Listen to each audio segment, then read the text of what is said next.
Welcome to Farm Your Daily, a field forward podcast. I'm your host, David Geiger. Today on Farm Your Daily, farmer input prices continue to be a problem. At a Senate hearing, farmer Noah Coppess spoke directly to policymakers about what he faces every day. He joins us to go over the nuanced challenges of farm and agribusinesses. Please be sure to like and follow the podcast as well as our social media at Field Forward Pod. We would love to have you join our community, keeping folks informed about what is affecting our farmers. This is Farm Your Daily.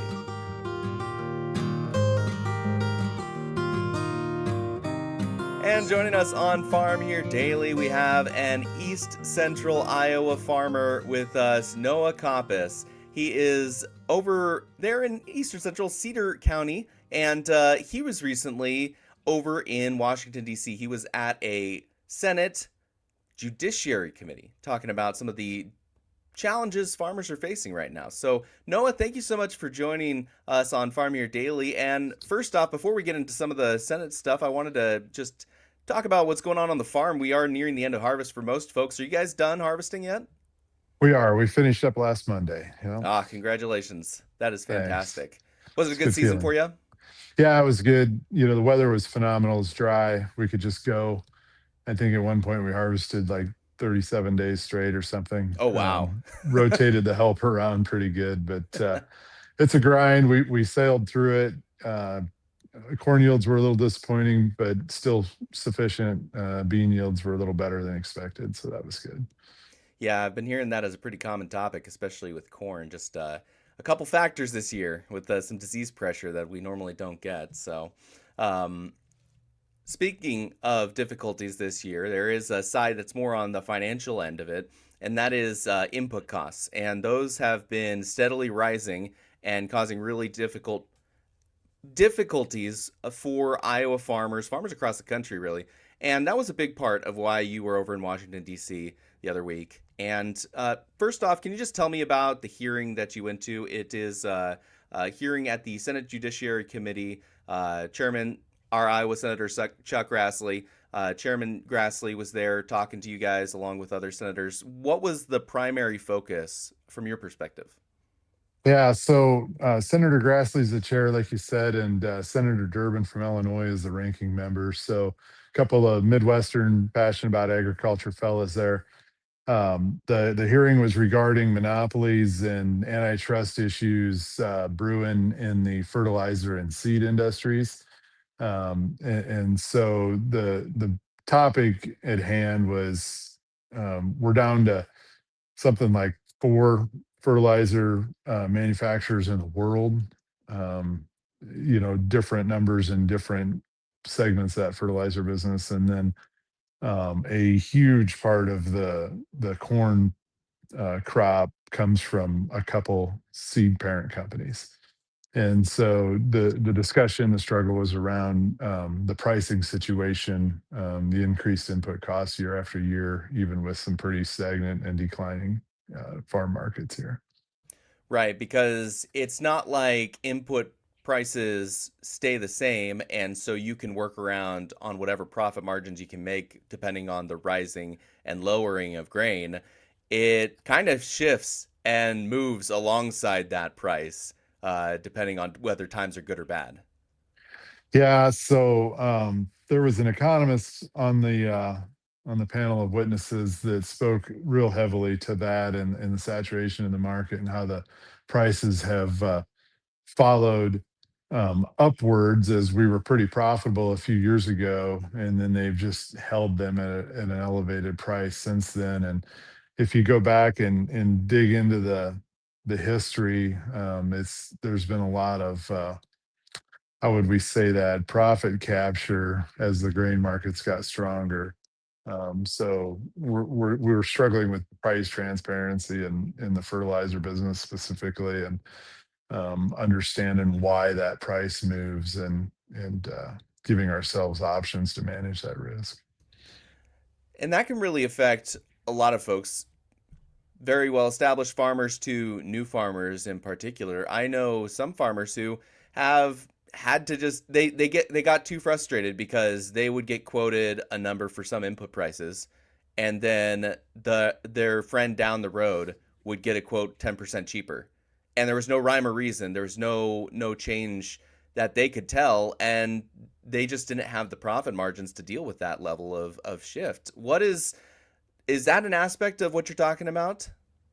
Yeah, that was one of the topics we touched on in there, that the price isn't always the same for everybody. There's probably some scale and volume that comes into play there. And oftentimes the price, if you go from one retailer to the next, in our area, there's, 3 to 5 places you can go buy dry fertilizer from. And typically the price is the same. The contracts are very similar, as far as when the pricing expires and what happens if you don't buy now type of situation. So it becomes pretty evident that they're pulling their fertilizer from the same wholesale market, same manufacturing market. And to a certain extent, the retail locations are stuck in the middle against some pretty tough rules too. As you were speaking about before, the world only has a few suppliers of some of these nitrogen, some of these fertilizers that we use for our farming in the heartland. And it includes a couple, I think the best way to describe them would be adversaries of the US. So that causes a challenge on its own. But also, some of it has been self imposed a little bit as well. I can't remember if it was last year or the year before where we imposed some countervailing duties, I believe, on Morocco as one, and that was heavily pushed because it was unfair to U.S. manufacturers. But now we're in a situation where prices are tough for farmers. So how do you balance that? How do you look at that from a business perspective and from a policy perspective? Yeah, I mean, I can tell you how we do it on our farm. We're certainly investing in the technology to help us recognize what return there is to the fertilizer we put on. We're trying to maximize that efficiency, both from an environmental standpoint, but today just a survival standpoint. So, you talked about your countervailing duties there, that I believe it's Morocco and Russia both have imposed on them for phosphorus, and Mosaic's the primary U.S. phosphorus company. And so that was a huge win for them. That's certainly elevated the price, and you can track that right back to the day it happened, and show an escalation to the U.S. farmer for phosphate fertilizer. So we've spent the time, the money, the resources to figure out, are there other options for phosphates? How much phosphate fertilizer do you need? Um, Kind of those things. And so we've been able to nail that one down to where we just don't use very much of it. We've learned a lot about how it acts in our soil, and we've just really tried to minimize that usage, and that's really where we're at today, is trying to be super streamlined. There is a bit of a challenge when it comes to this topic because it is extremely expensive to deal with global marketplaces, and it is extremely expensive to deal with seed. And I'd like to touch on seed issues that are going on in a moment. But just as a general overview of this, we know it's expensive. We know it's difficult to do this. So it's harder to have smaller businesses that do it and more competitive businesses that are more numerous. But we also do have antitrust laws, and we see a lot of these companies consolidate year after year. How do you balance, from your perspective, how do you balance that level of making sure that there are avenues of competition while also letting the free market do its business and create more efficient and more clear coded systems for farmers to have access to?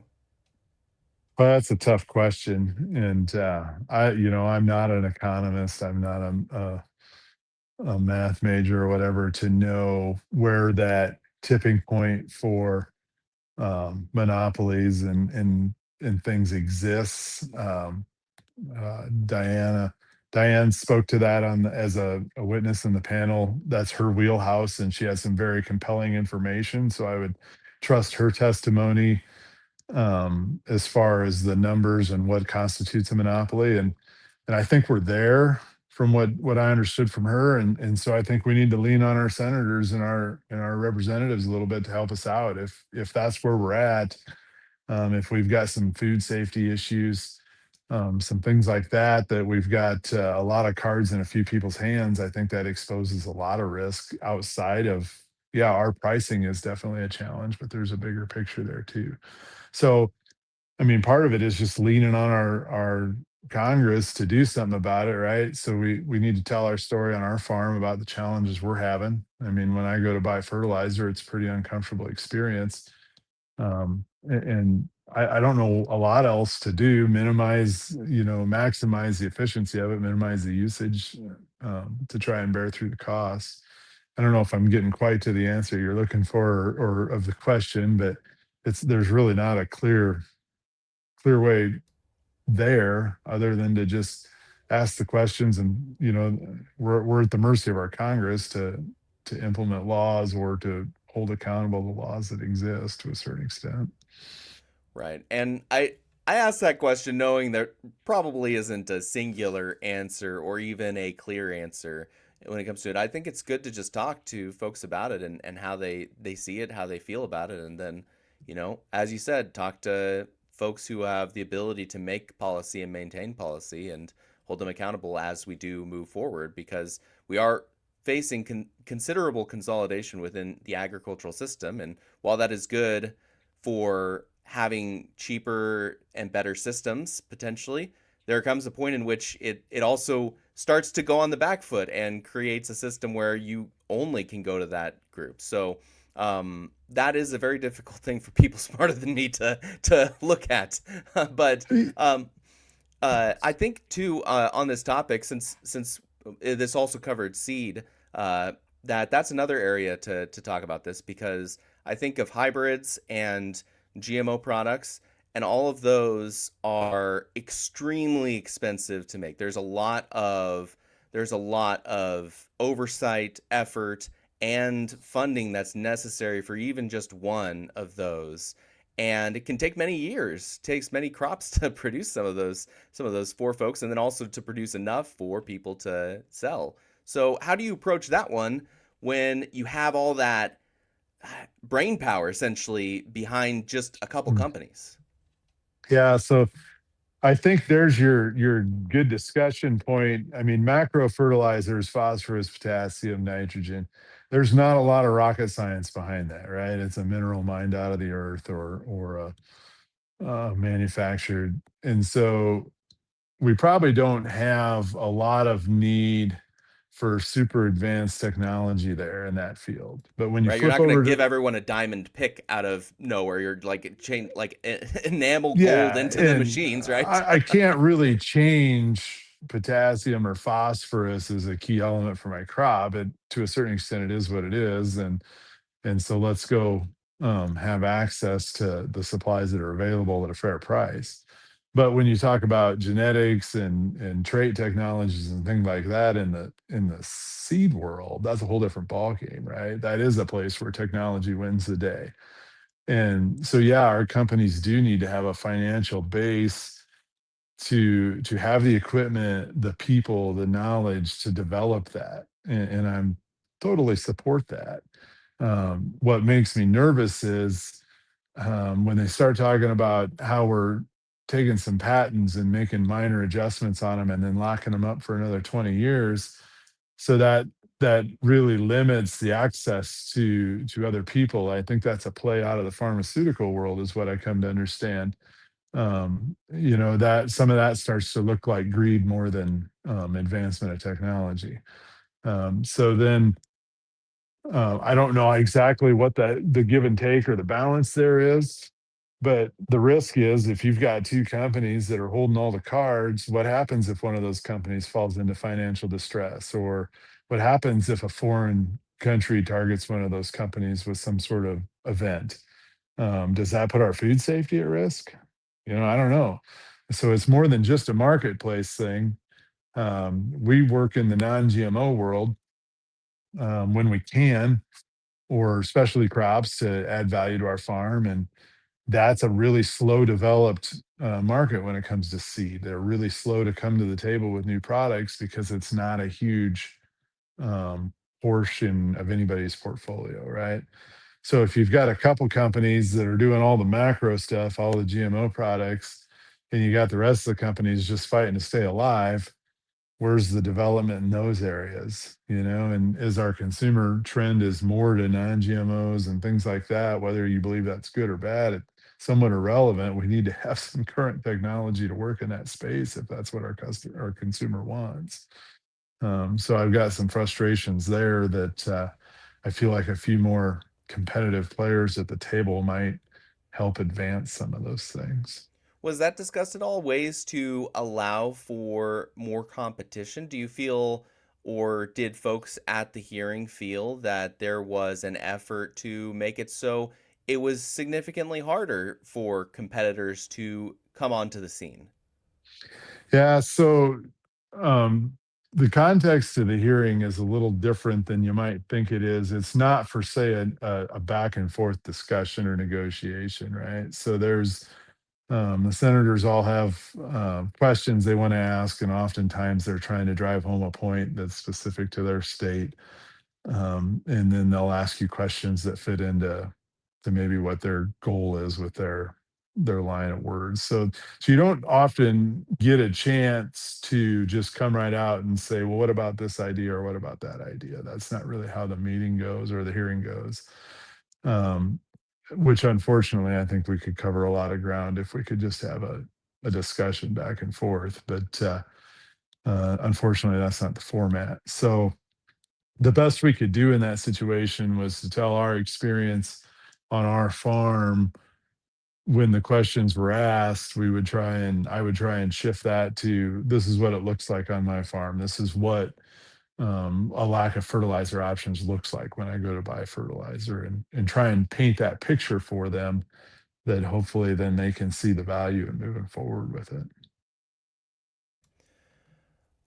Taking a more 10,000 foot approach to this, there's an overall view of farming where we are seeing more and more folks cut into the dollar, the food dollar of what farmers make. And as folks continue to capture that, naturally farmers continue to get a smaller and smaller margins of that food dollar. Is there was there a point at this hearing and at the discussion where it was talked about of consolidation of industry at the more food level, whether it's in I guess meat packing or the grocery store or some of those areas where they all kind of take cuts from the farmer raising their animal, making it all the way to someone's plate? Yeah, that's a good question. There wasn't a lot of discussion about livestock in the hearing, but there was some discussion about what importing Argentina beef does to the beef market and how the farmer Right. felt about that. So that question was asked. But as far as how we share our portion of the revenue for the food dollar, we really didn't get into that side of it much. There was a discussion about just in general, the costs continue to go up. And our fertilizer and our seed companies are asking for more each year, and there's less to give, and how that's affected our portion of the revenue. That was kind of the area that we stayed on in that category. What was the reception? What did senators seem surprised at the conversation and the comments that were made at the hearing? Was there any strong rebuttal against some of the aspects, or were there opportunities you felt like there might be some movement as we move forward in this area of rising input costs? Yeah, so I felt like initially there was some firmer or tougher questions directed towards the fertilizer representative, trying to create some form of accountability. As the hearing went on, I felt like there was different agendas at play by different senators. I'm not going to say that we lost sight of the task, but it felt like we wandered away from the goal of the hearing for a while. Senator Grassley did a good job of asking some hard questions. Senator Durbin did some good job of asking some hard questions. Um, Others asked questions that needed to be asked, but maybe weren't quite as relevant to the topic. I mean, there was discussion about dicamba herbicide, and there was discussion about wind energy and things, So some of that I was a little disappointed that we were giving up some time because everything's timed, right? Everybody's got a time limit. I was frustrated that we did deviate off the target a little bit there when I thought there was a pretty good subject to discuss at the hearing. In the back rooms, when it was all said and done and you were having conversations with other folks who attended, I believe you went as part of a group of folks with the Iowa Farm Bureau, although you were representing yourself and your own family farm at the hearing. What were some of the thoughts of your peers, of people who are also in the industry afterwards? Did they see an avenue to approach when it comes to dealing with this and these input costs in the future? Yeah, so good question, good point. Shout out to the Iowa Farm Bureau for taking me to the hearing. I mean, the way that worked, Senator Grassley's office reached out to him looking for a farmer to vet for the situation. Um, Long story short, that ended up me going through the vetting process, attending the hearing. Daniel Hetty with the Iowa Farm Bureau was outstanding in getting a local farmer to understand how the process works, right? And so it was my message, my words, very much so. Daniel did a really good job of just helping me understand how the hearing flows, you know, what to how when to answer questions, when not to answer questions, just to understand that piece. So that was good. He and I had some good discussion along with the American Farm Bureau representatives that were there. Kevin was there with them. I think the takeaway was that there was some good questions asked. I think we felt like it could have been a little harder on the fertilizer and seed industry. We maybe thought that there was some missed opportunity there to apply a little pressure. But it's really hard to judge those things when you walk away as to whether any of the senators that attended or the senators that will review their staff notes. It's hard to know if there's enough material stuff there for them to want to push hard on the issue, if that makes sense. There was a discussion about, well, everybody kind of can walk away with a win from there, whether you're a Democrat or a Republican, really shouldn't matter in a hearing like that, but it does. And they felt like that there was some strong winning points for everybody there. And so then as somebody that really wants something to change, that makes me a little nervous as to whether we're going to get there or not. I have another difficult question to go over. I don't think there's a good answer for this, but all of this kind of, from my perspective, hedges on another aspect, and that is the relationships that exist between farmer and the folks they work with, their friends, their peers who work maybe even as farmers within the industry of seed or other inputs like fertilizer. And that is, how do you push forward with this being a very highly integrated group of folks that do care about folks on the farm, but also have responsibilities to improve their company or their own area within the company. And how do you engage with that as, like, we're not saying we don't like you or we hate you or anything. Like, we still are friends, or we buy stuff, or you're a part of our communities, you're part of our groups and our associations, and we like that. But, let's try to play by the rules. How do you approach that? Yeah. So how do you come home from DC after holding everybody's feet to the fire and still be friends with your friends, right? Yeah, exactly. I mean, because it is a small community, and we run our business on relationships. I mean, when fertilizer is the same price at every retail store within $5 a ton, then you do business with the person that you like doing business with the best, right? And it's no different in the seed world or whatever. And I'm close personal friends with my big company seed dealer. So um, the way I approach it is that, hey, look, the facts are the facts, right? I mean, if you're doing something that ends up discussed in a Senate Judiciary Committee, then there must be something there. They don't just call those hearings for nothing. So let's talk through that. Let's talk about what that situation is. And here's my heartburn on the farm. It's not personal, it's business. A farm is a very personal business, yes, but it's still a business. And so I look at it that I want to continue to buy seed from you. You're an important part of my team. And we win together, we lose together. But year after year, I can get my land costs to move up or down with the markets. I can move through the chemical business a little bit. I've got a lot of options for chemistry, right? But I can't get a fertilizer price to move, and year after year, my seed price is higher per unit, and there's no flexibility. Well, that's not a very fun relationship on the business side of things, right? And so it isn't necessarily the seed dealer's fault that his manufacturer has a very firm pricing structure, but at the same time, he's wearing that hat when we're sitting there doing business, so he needs to hear that side of the conversation.